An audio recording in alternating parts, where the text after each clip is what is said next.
Welcome to the Washington Ethical Society. I'm Rajesh Vidyasagar, and my pronouns are he, his, and I'm the officiant today. We are here for hybrid platform. Wow. We have people attending live on Zoom, in person, in the hall, and asynchronously by watching and listening to the recording later. Welcome to everyone. We are one community, unified across time and space as we gather to affirm our values and commit to a better world. We're still figuring out how to do hybrid platforms, so let's learn from our mistakes and forgive each other generously. There is a closed captioning option on Zoom that can be turned on or off.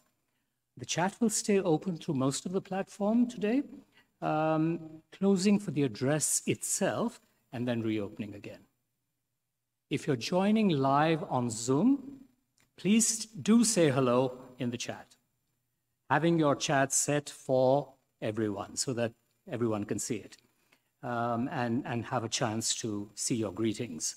Please say hello whether you are a brand new visitor or a longtime member, a neighbor from another ethical society or Unitarian Universalist congregation, or a person who is not in any of these categories. Online visitors, we invite you to send an email to our membership coordinator, Maceo Thomas, at Maceo, M-A-C-E-O-T, at ethicalsociety.org. If you are a visitor watching the recording later, the invitation is for you as well. You can fill out a connection form at tiny.cc/wesconnects. I think we will be putting this in the chat. Now I'll read a few of the greetings that folks have written into the chat. Online friends, while I'm doing that, you might want to get a candle to light during her candle lighting.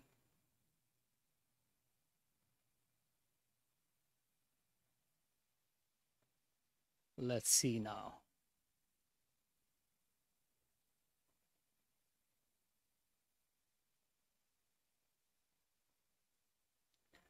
Okay. Good morning from Brian and Leanne. Good morning, visitors, friends, family, and members of WES. Laura T. Vincent Tyler says, good morning, people of WES. Peter Bishop, good morning, everyone. Robin to everyone, good morning. Sue Smith, WES to everyone, good morning all. Good morning to everyone, says Joe London. Trang says, welcome visitors, please reach out. That's the message that I mentioned would be in this chat to our membership coordinator, Maceo Thomas. Ann Baker says, greetings over my bagel and coffee from Silver Spring. Robin to hosts and panelists, we are getting an echo. I hope we are dealing with that. Joni Saul says, and good morning to you all, Joni and Wayne. Shirley Storm says, good morning. Adam Limehouse says, has a message about the sound again, which we are taking care of. In fact, Trang confirms that the echo is gone. That was fast. Good morning, says Adam Limehouse. Okay, I'm sure others will keep coming at it, putting their comments into the Zoom, and we will get a chance again to go back to some of the Zoom comments later in the platform.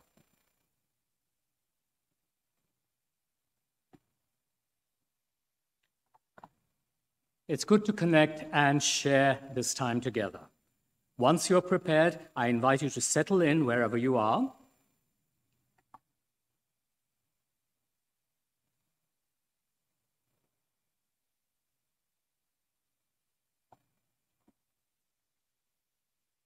The opening words are from George Kimmich Beach.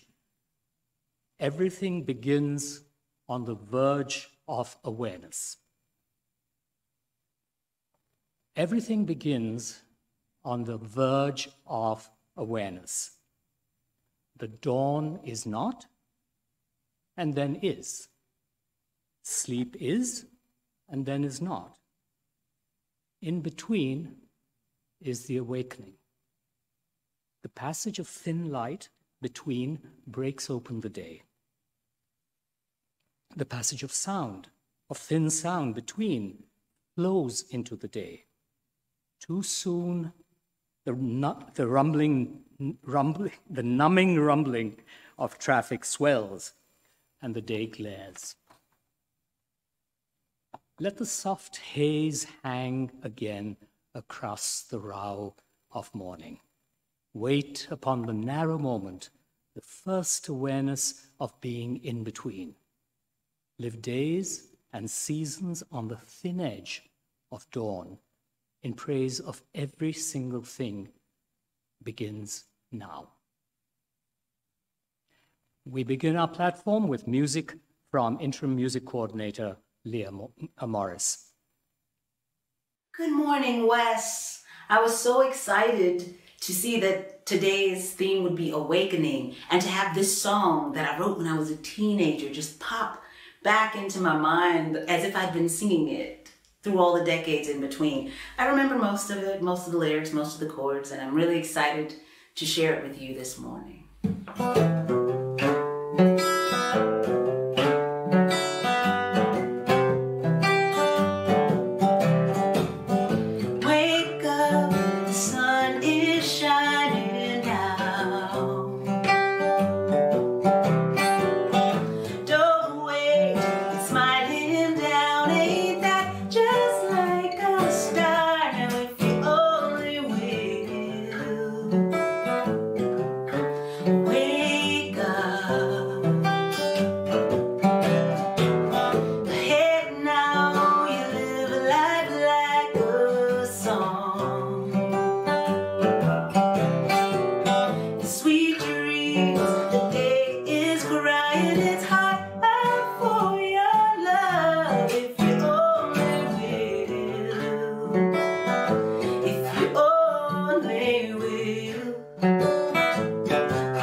Welcome once again.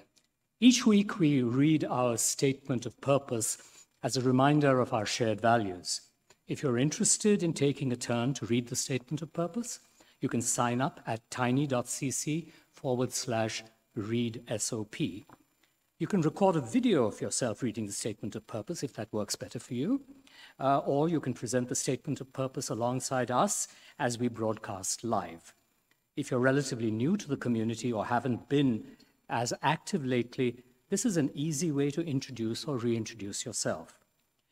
On Sundays, when we do not have a volunteer to read the statement of purpose like today, officiants like myself are glad to do the honors. The Washington Ethical Society is a humanistic congregation that affirms the worth of every person. We strive through our relationships to elicit the best in the human spirit. With faith in human goodness, we appreciate each person's unique capacities. We joyfully celebrate together and support each other through life.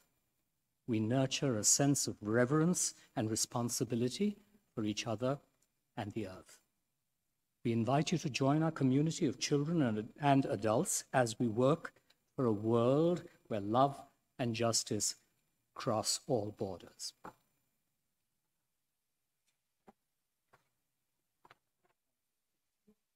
Us from afar and have a candle at home, I invite you to light it now as Lyn lights our community candle and I share our candle lighting words.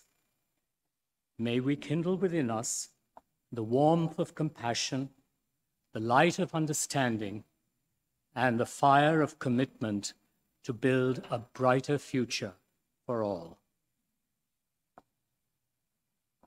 Today's platform relates to our monthly theme, Awakening. Today's Time for All Ages has something to say about that. Thanks, Rajesh. So, my name is Lyn Cox. My pronouns are they, them. I'm the interim leader here at the Washington Ethical Society. It's great to be here with all of our friends online and in person. Our story today is about being present, being here in the moment. And this is a parable from the Buddhist tradition. And a parable means that it's a kind of a puzzle, a story that's meant to help us reflect on meaning. Parables are often not meant to be taken literally. And so I don't know if the story happened exactly this way, but I believe it's true. Once there was a wise person who made a habit of walking every day. And one day on their walk, the wise person heard the low, rumbling, familiar growl of a hungry tiger. And so they froze for a minute at first. But then they broke out into a run in the opposite direction. Now, I'm told that if you actually encounter a tiger, it's better to face the tiger and make yourself as big as possible. But it's really hard to remember that kind of thing when you are the first thing on the menu. So the wise person took off running in the opposite direction and soon remembered that they were about to face a cliff. And so they ran up to the edge of the cliff and they jumped over the side and they grabbed onto some tree roots that were growing out of the side of the cliff. And so they were hanging on from the tree roots, and the tiger started pacing back and forth at the top of the cliff, switching its tail and licking its chops. And the wise person was hanging on, and they thought, I know this area. I know this cliff. I bet if I just let go, it would hurt, but I would survive. And so they looked down to see where they could drop, and there was another tiger at the bottom of the cliff, looking up at them, pacing and switching its tail and licking its lips. I imagine to that tiger, the wise person looked like one of those toys on the end of a string. Okay, so they're holding on to the tree roots. They're figuring it out. And just then, two little mice came out of a hole in the side of the cliff and started nibbling on the tree roots that they were hanging on to. And while they're looking up at their hands, they look, and over here, growing out of the side of the cliff, was a strawberry plant. And on that strawberry plant was a big, red, ripe, juicy strawberry. And so letting go with one hand, the wise person reached over and plucked the strawberry and tasted it, and it was delicious. That's the end of the story.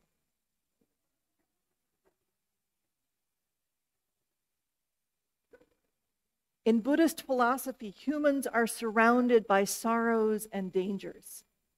And while painful things are inevitable in life, running from them doesn't help. Rather, being awake is the goal. Buddhism teaches 4 noble truths, including the truth that human suffering is a fact. That's the first noble truth. And maybe that's what the tigers represent, inescapable suffering. Trying to escape or hide from the truth of suffering, trying to get around suffering by craving or grasping or hoarding or being attached to temporary things, none of those cure the fact of human suffering. That's the second noble truth. So Buddhism teaches that a discipline of letting go instead of grasping can help. That's the third noble truth. The fourth noble truth is a lot longer. It outlines Buddhist ethics and practices to help people to be mindful, to help people let go of what's impermanent, to help people to be awake and to practice compassion. So in the story, maybe the strawberry represents being awake. I think that's probably what the parable means, but I don't actually know, and it's part of the fun of a parable, that it can bring you more questions than answers. So if you're really upset by the wise person's predicament, we can imagine that they lived to tell the tale, and that's why we know the story. And I think that we can get a lot of good, juicy insight and reflection out of this story just as it is. I'm not a Buddhist, but I do appreciate the things my Buddhist friends teach me about being mindful. Sometimes it's tempting to think, I'm going to enjoy my life just as soon as this one stressful thing is over. But there's always a new stressful thing. There's always something else to worry about. And so my friends who are Buddhist who practice another form of mindfulness remind me that just as there is always suffering, there is also always beauty. We don't need to wait for the tigers to get bored and go away before we appreciate the splendor of this world and the love that we hold within us. And because each new moment holds beauty, we don't have to grab on to the way things are in a particular time and keep things frozen in place. We can be open to each new moment as it passes. So let's be awake to strawberries and dandelions and the opportunities in front of us to practice compassion and all of the gifts among us and within us and beyond us. As we consider the benefits of awakening, let's enter into the centering time of our platform.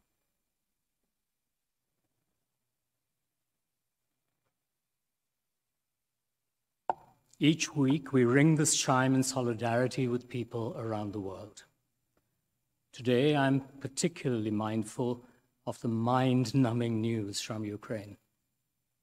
Let's continue to keep the loss and the pain of this tragedy in our awareness as other news jostles for attention, and we attempt to think of what is going on in Europe as the new normal. As we listen to the chime, let's remember our connection to each other and the world around us.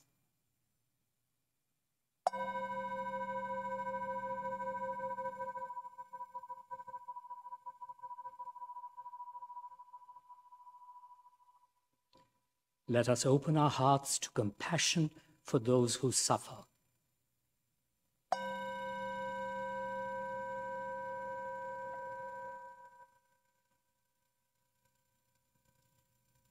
And let us commit ourselves to the work that calls for our love.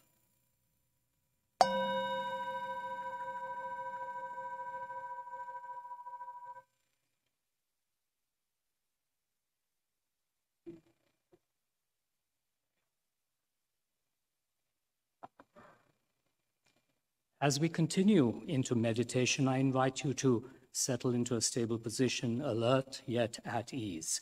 Whether you're seated or standing or reclining, find a way to connect with the world around you, the floor beneath you, the place where you find yourself. Notice any tension that you're holding in your body. Take a breath, and as you're able, release that breath and the tension that you're holding.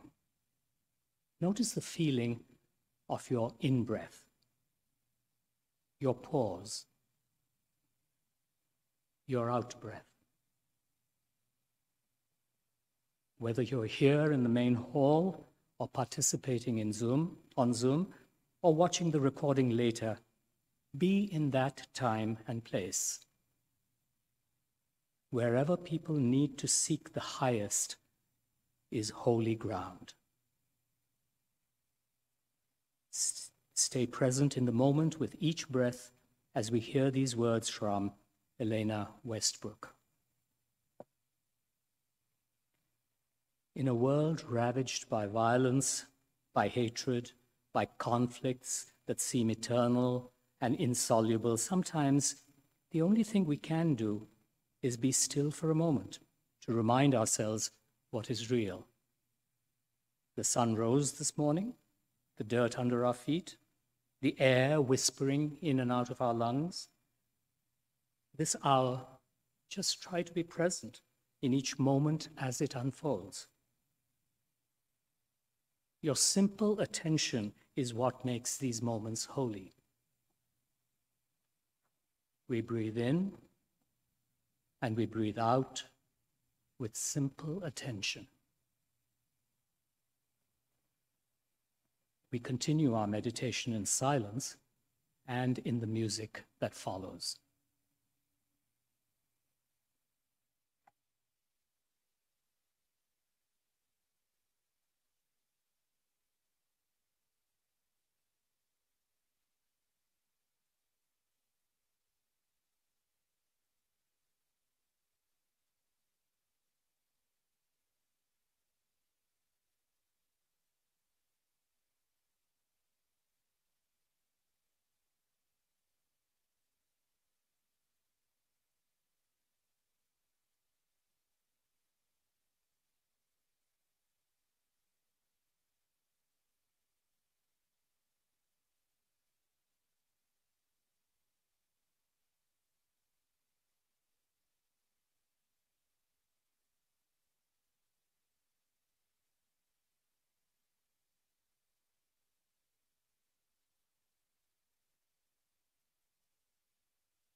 The reading for today is by Barbara Merritt in New Worlds. Professional conferences are profoundly influenced by location. I try to go to a retreat in Little Compton, Rhode Island, once a year because the inn where we stay is situated right on the ocean. I find the chance to walk on the beach to be every bit as beneficial to my spirit as any conversation among colleagues. This particular conference was held in February. The high temperature hovered around 22 degrees. A strong wind blew off the ocean. One could call it brisk. But the sun was out, and wild swans glided on the pond. The crashing surf was beautiful, and I felt very grateful to have an hour to hike along the beach. I was surprised to find that people were swimming in February, actually surfing. They had on wetsuits, head to toe, dressed in my down parka, hat, gloves, fleece scarf, and extra warm boots. I passed one young man who was dripping wet, with a broad smile on his face. I asked him whether or not it was a little cold to be in the water. He grinned back at me and exclaimed, "All the best waves are in the winter. This is my favorite time of year to surf." He sounded like my husband. Our family was recently doing some winter hiking in the White Mountains. On an especially beautiful trail looking down at a roaring brook covered in icicles, he said, "Hiking is much more fun in the winter than it is in July. There are no bugs, no crowds. After you warmed up from exertion, the outside temperature cools you down, and the views are spectacular when the leaves aren't out." On our first day of winter hiking, we came across large, fresh bear tracks in the snow.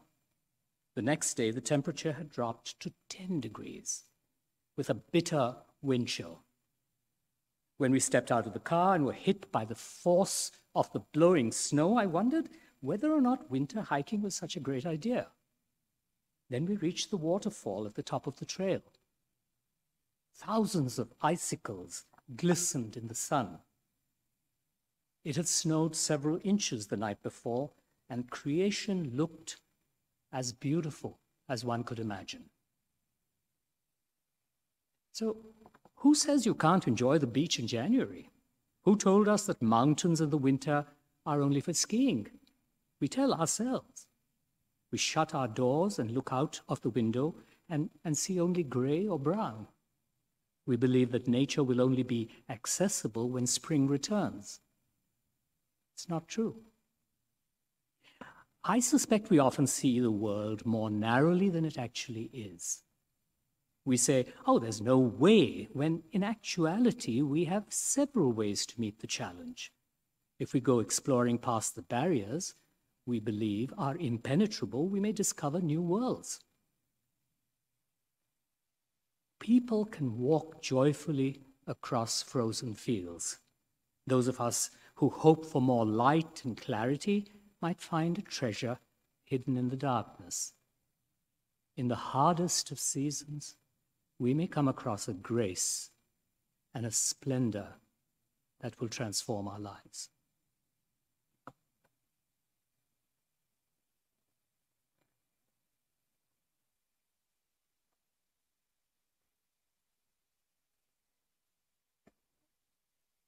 Thanks, Rajesh.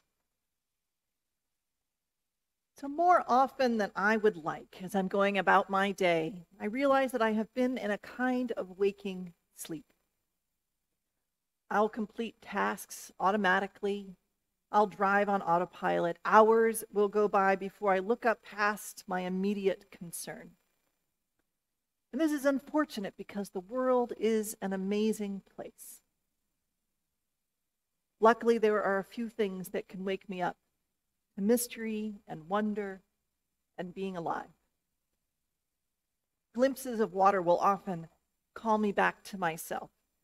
When I lived in San Francisco, we had a third-floor apartment in the middle of the city, and you can tell this is a long time ago because I could afford an apartment in the middle of the city. Some days, the fog from the west would frame the view from our window in soft focus. Other days, though, we could see a flashing line on the horizon to the east, just through the buildings, down the street, down on the San Francisco Bay. And then I would remember where I was and the blessings that had brought me to that moment. The first year I served the UU Society in Sacramento, I commuted 80 miles each way. And then after I moved, I still did a fair amount of driving to and from Sacramento. Now, Sacramento is in a river valley towards the center of the state rather than on the coast. And coming in from the west on I-80, there is a causeway over a floodplain.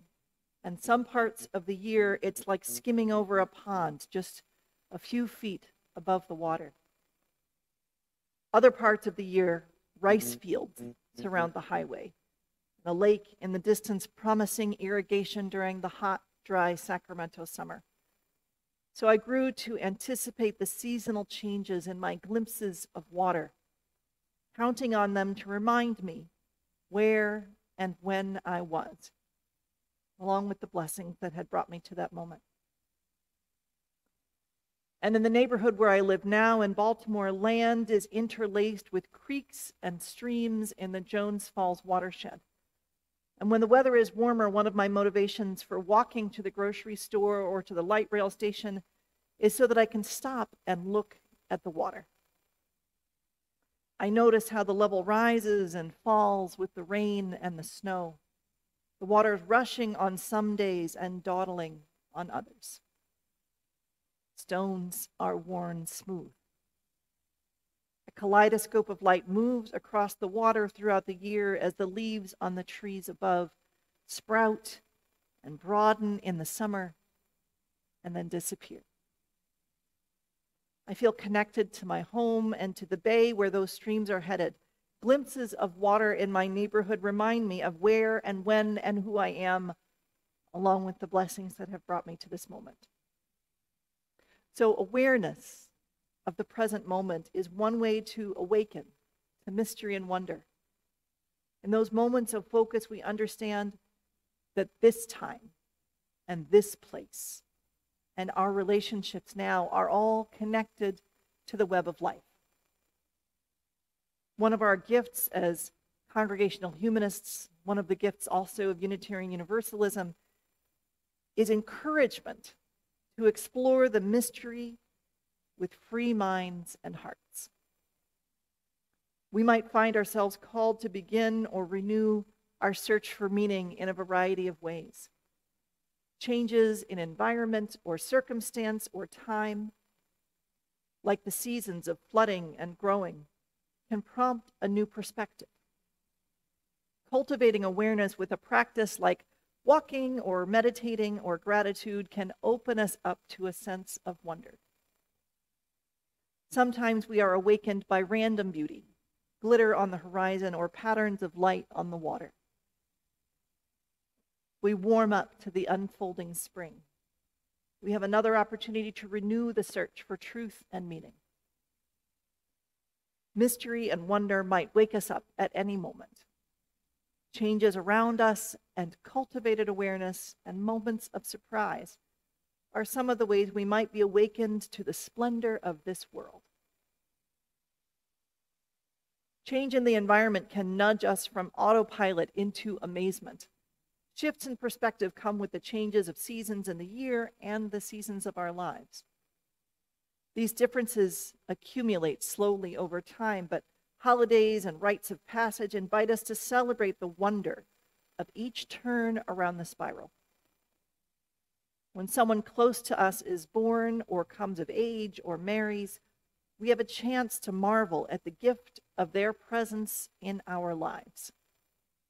Incidentally, please save the date for our coming of age platform celebration on May 22nd, when we'll hear from some of our young people emerging into their lives of independence and interdependence. Other kinds of changes can also prompt awakening, not just happy ones. Challenging changes can also bring a sense of awe at the mysteries of life, perhaps more often in retrospect than during the struggle itself. Today's story is a parable about awakening. The wise person in the story becomes hyper-aware of the present moment because of a disruption in the routine that brings them to a new perspective and a new encounter with the edges of life itself. The story reminds me of the famous E.E. Cummings poem, especially the parenthetical second stanza, where he writes, "I who have died am alive again today.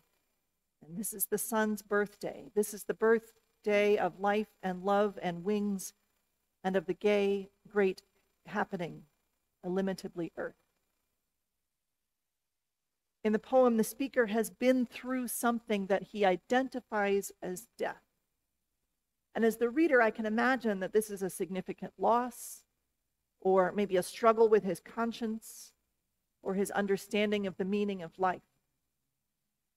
Like the person in the story, facing a frightening time gives way to renewal of awareness. Now the ears of my ears awake, and now the eyes of my eyes are opened. There is some alchemy in the challenges that are difficult but surmountable. Support from trusted people, an openness to the mystery that makes it possible for change in our environment to lead to awakening. Such a thing happened during my clergy internship. As I was looking ahead to completing my studies, I faced a daunting gateway, meeting the Ministerial Fellowship Committee, or MFC. This is a UUA board-appointed committee that handles credentialing and fellowshipping of UU ministers. Credentialing by the Ministerial Fellowship Committee is how you know that a UU clergy person has completed the required study and practice and professional formation. In the interview, members of the committee ask content questions about sacred texts, the nuts and bolts of congregational life, the interfaith community, source traditions like humanism, UUA bylaws, leadership in education, and history. And they also ask what-if questions about situations that may come up in the profession. And they ask personal questions to make sure the candidate is balanced and resilient enough to handle the demands of ministry. So that's a long explanation to say that facing the MFC interview is scary for every candidate. A lot can happen. And I was concerned that the MFC might ask me about my exercise and self-care practices. Clergy are supposed to take care of ourselves so that we can have long careers with minimal burnout. And so I was feeling some pressure to be able to demonstrate that I could do that. In addition, a person close to me had just experienced a health crisis. There was little I could do for them directly except to be present, to stay in touch, and to be ready in case a way opened for me to help. So I did feel a renewed motivation to care for my body, and it was a brush with mortality that moved me to be as awake as I could manage to be. So it was that I found myself in tennis shoes, firing up my Discman CD player.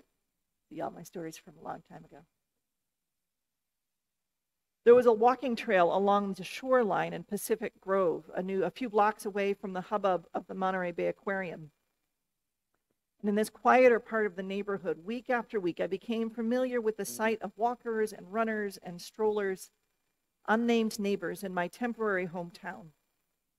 And if I turned down the volume on my CD, I could hear sea lions bark. The Monterey Bay ebbed and flowed, modeling constancy in the midst of change. I was grateful for the feeling of my feet on the fine gravel, for my ability to breathe the air, and for the gift of another day. Because of the changes in my environment, the ears of my ears were awake to the mystery and wonder. Seasons, life cycles, personal losses, and gains are some of the sparks that can ignite an inner journey. The poet May Sarton wrote, If one looks long enough at almost anything, looks with absolute attention at a flower, a stone, the bark of a tree, grass, snow, a cloud, something like revelation takes place. I take this to mean that awareness of mystery and wonder is something we can cultivate, starting with the stones and the trees, the snow, or the grass right where we are. Music, meditation, and gratitude are some of the techniques we can use to pave the way for awakening. We can invite a sense of wonder into our lives. And it helps if we can make a leap of trust that our efforts will matter. In her essay, New Worlds, from the book Amethyst Beach, this essay that Rajesh just read to you, Barbara Merritt writes about taking that leap. She concludes, I suspect we often see the world more narrowly than it actually is. We say there's no way, when actually we have several ways to meet the challenge. If we go exploring past barriers we believe are impenetrable, we may discover new worlds. In the hardest of seasons, we may come across a grace and a splendor that will transform our lives. I strongly suspect that for every person here, each person here has already cultivated some kind of practice that could serve as a gateway for an encounter with mystery and wonder. Cooking, running, meditation, martial arts, singing. There are so many ways to go exploring past the barriers we believe are impenetrable. What I'm less sure about is how often any one human being can be capable of that leap of trust, belief in the possibility and the desirability of transformation. Do we want to be awakened to grace and splendor? That sort of thing might change your life. We might be tempted to put more time into contemplative practices. Who has time to be awake? We might be astonished at the world and our place in it, and that astonishment might lead us to exclaim with intemperate joy at random moments, and people might suspect us of writing poetry. Do we think that we can be awakened? That leap of trust is the hard part. It comes and goes. Perhaps this is part of the faith in human goodness that we can agree on, living as if a person's direct experience matters, living as if our own direct experience matters, practicing for the moments when we are visited with amazement. At the moment, I do think it's good and possible to expand our capacity for wonder. Cultivating awareness might bring joy or insight. A new path may open up as a result. Or perhaps an intentional practice simply gets us ready for random moments of revelation. Sometimes mystery catches a person unaware. Flashes of beauty, or suddenly being struck with the depth of love that we hold for someone, or glimpses of the vastness of space and time as we gaze at the night sky, we might be unexpectedly awakened to the gay, great happening illimitably earth.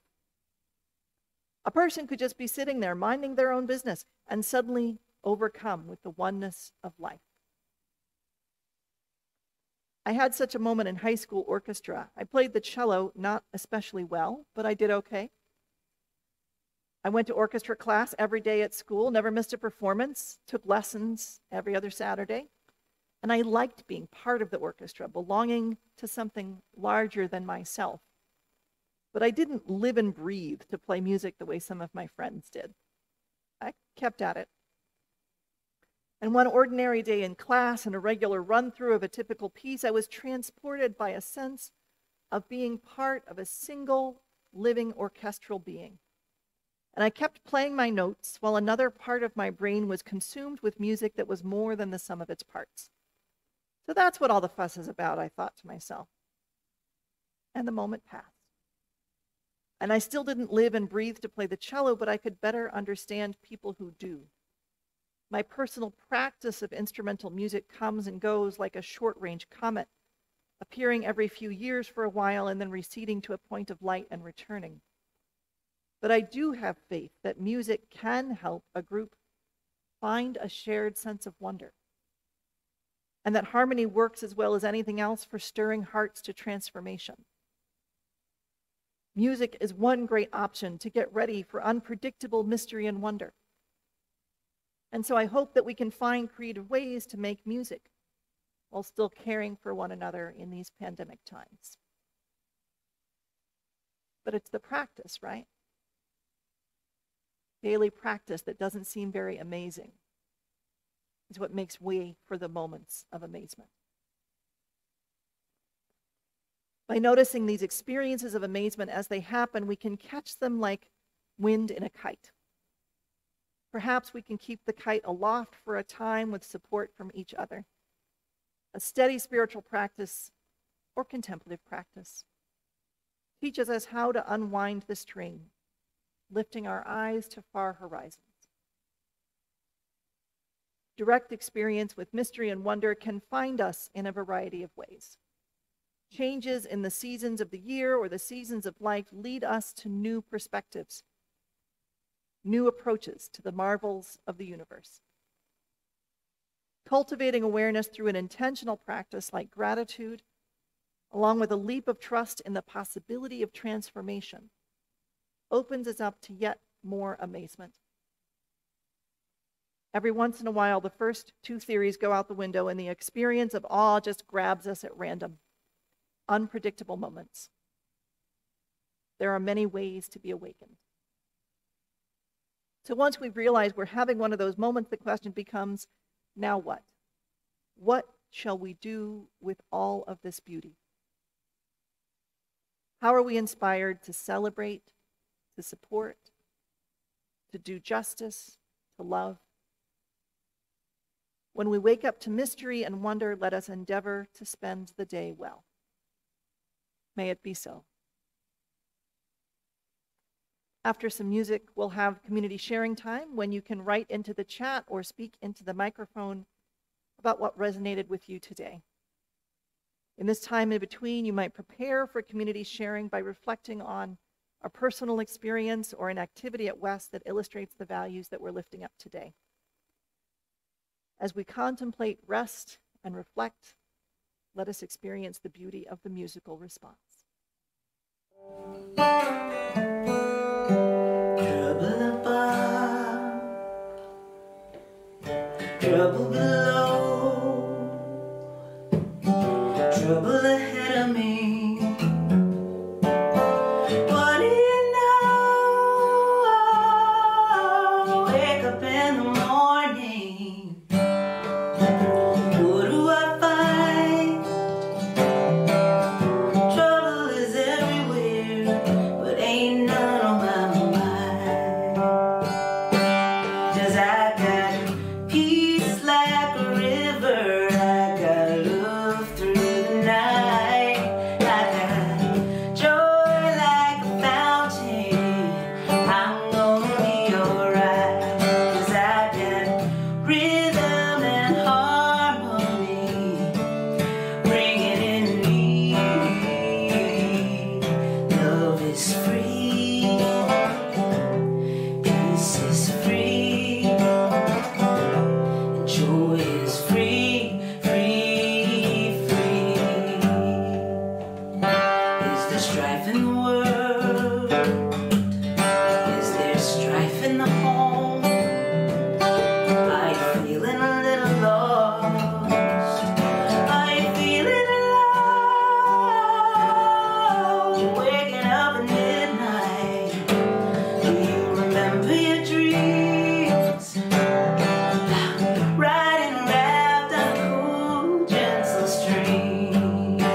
we could have peace like a river, love from our souls. We can have joy like a fountain, guiding everywhere we go. Oh, let our hearts beat the rhythm, let the anthem we sing be. Peace is free, love is free, joy is free, free, free. I said, love is free, and peace is free, joy is free, free, free.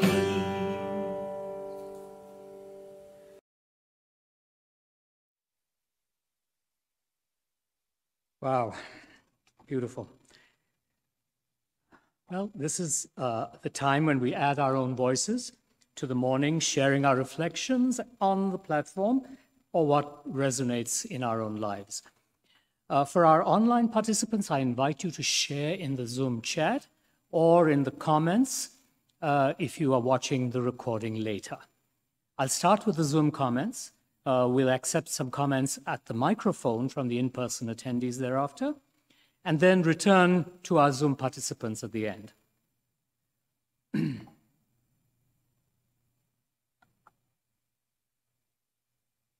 Peter Bishop, sorry, excuse me, I forgot my microphone. Peter Bishop says, thank you, Lyn, for talking to us about the experience of revelation.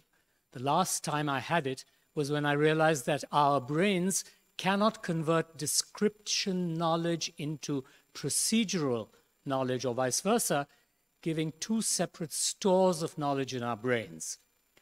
Mark Meyer says, the first 8 years of my life were spent in the East Bay. Your story about San Francisco reminded me of Mount Diablo and the Salt Flats in San Jose. Still have a place for them in my heart decades later. Perry Bider says, Lyn, the platform brought into sharp focus what seems like the key challenge in my life. I am highly resistant to being awake and can't readily connect to faith in transformation. I get important things done, but I'm addicted to distracting pursuits. A lot to think about here. And thanks for, and quote, people might suspect us for writing poetry. Barbara says, love the talk and the music, inspiring and thought-provoking. Okay, now it's an opportunity for those who are in the building and in the hall, if they would like to share some of their thoughts. In order to avoid close physical contact, I won't bring the microphone around as we normally do in pre-COVID days. Instead, please line up if you like, with plenty of personal space at the stationary mic over here. We'll hear a few brief comments before returning to our participants online. Hi, I'm Shayla. I also thought about the poetry of Lyn's platform, and I hope, Lyn, I hope you write poetry because that was so beautiful. And I'm just happy to be here. I hope if anyone can come to the building, you can. It's just nice to be here in person. And that translating, you know, from the observation to the reality is something we should think about and try to do more.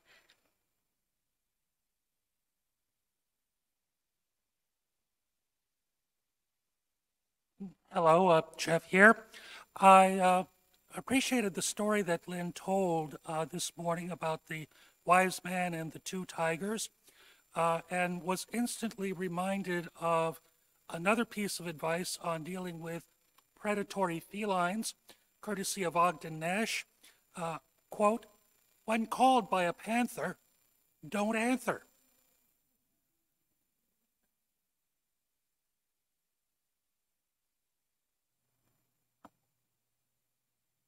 Anyone else?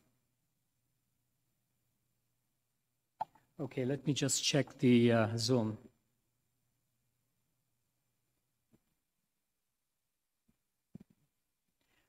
Okay, Vincent Tyler says, appreciation to the AV team for a great presentation. From the stories to the music to the words of the platform, I found today's platform to be wonderful. Thanks to everyone for helping me awaken to the gift of today. And today's always present.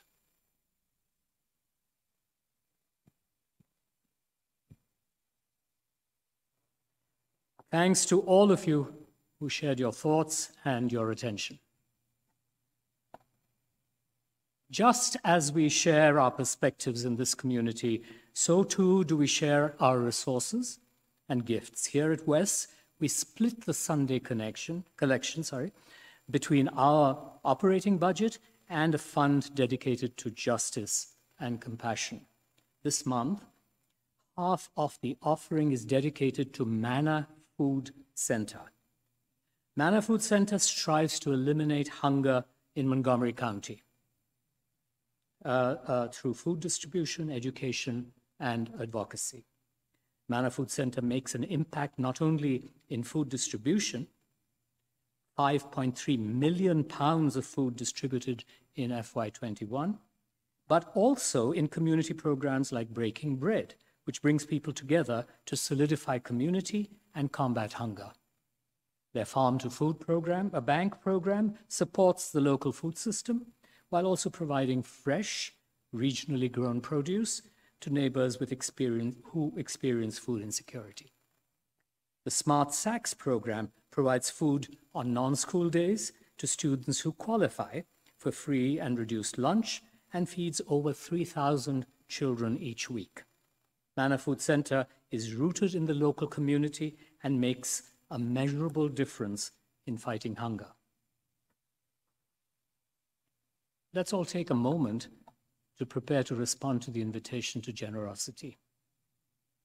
If you're someone who gives by text or are in front of a device where you can navigate to the donation page on our website, get out your phone and tablet or navigate to that page now. If you're here in person and find the ritual of giving cash or a check to be important in your experience, you can start writing your check or moving your donation to a different pocket. There is a basket at the back of the hall to receive your gift.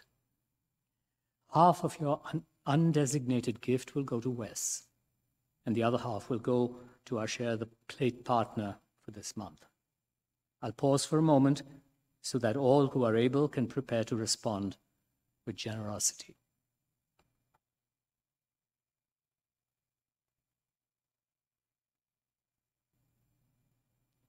On the slide, you'll see the number to give by text, which is 202-335-1885. And you can also make a gift online through the donate button in our website at ethicalsociety.org, 202-335-1885, or https://tiny.cc/West Gives, which is being put in the chat.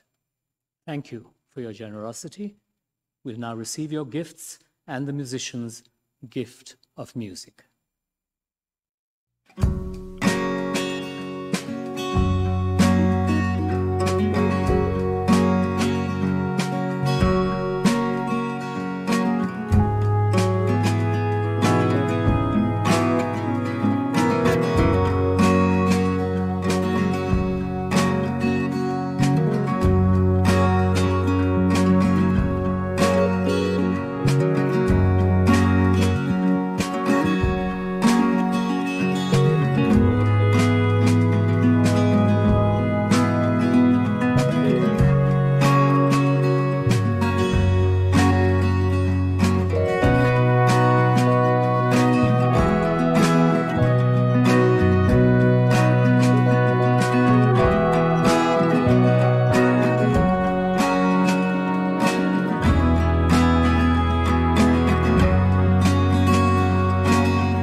Thank you so much to the many people who helped to create this morning's time together.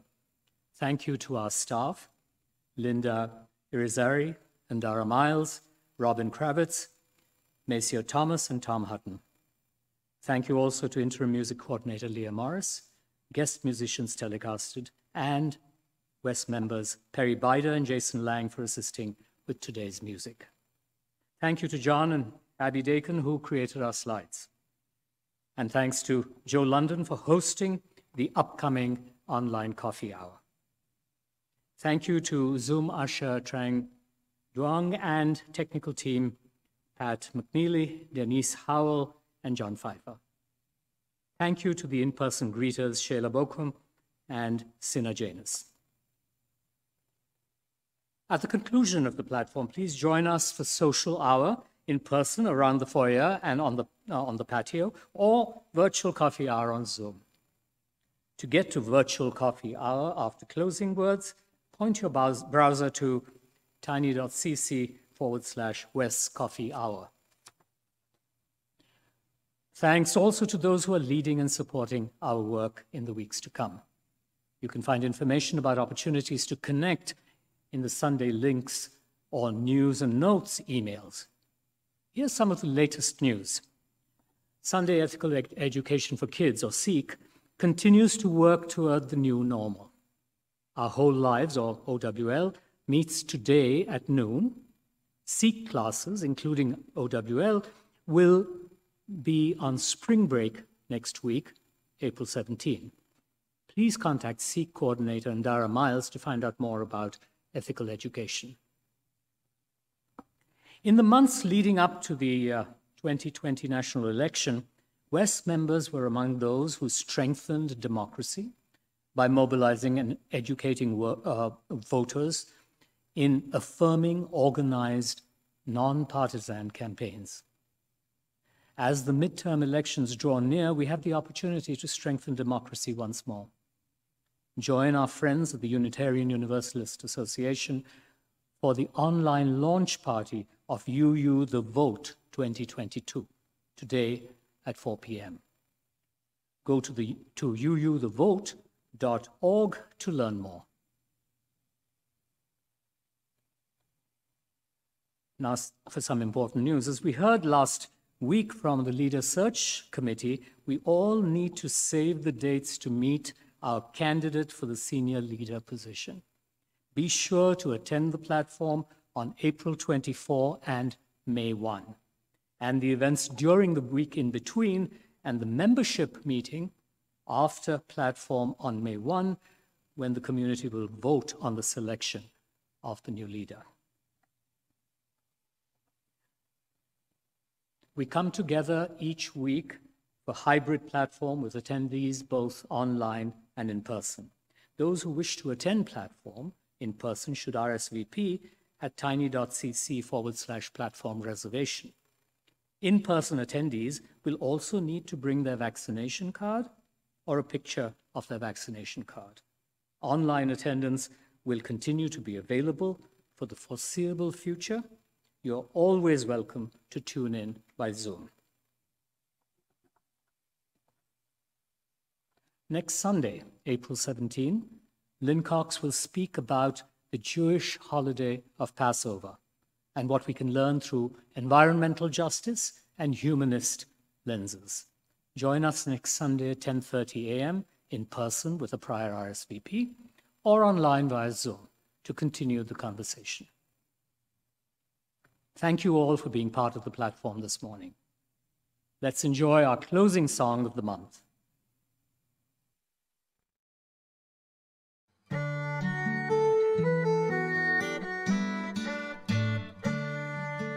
Wake now my senses and hear the earth call. Feel the deep power of being in awe. Keep with the web of creation your vow. Giving, receiving as love shows us how. Wake now, compassion, give heed to the cry. suffering fill the white sky. Take as your neighbor, both stranger and friend, praying and striving their hardship to end.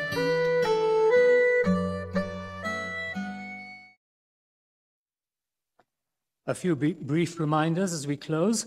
If you're new to our community, please send an email to our membership coordinator, Maceo Thomas, and introduce yourself.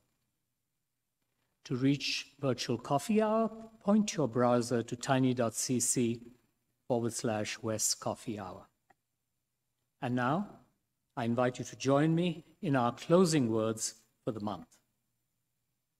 Let us go into the week ahead with compassion, understanding, and commitment, awakening to the gifts and the responsibilities of the ethical manifold for our hearts and for our quest for a better world.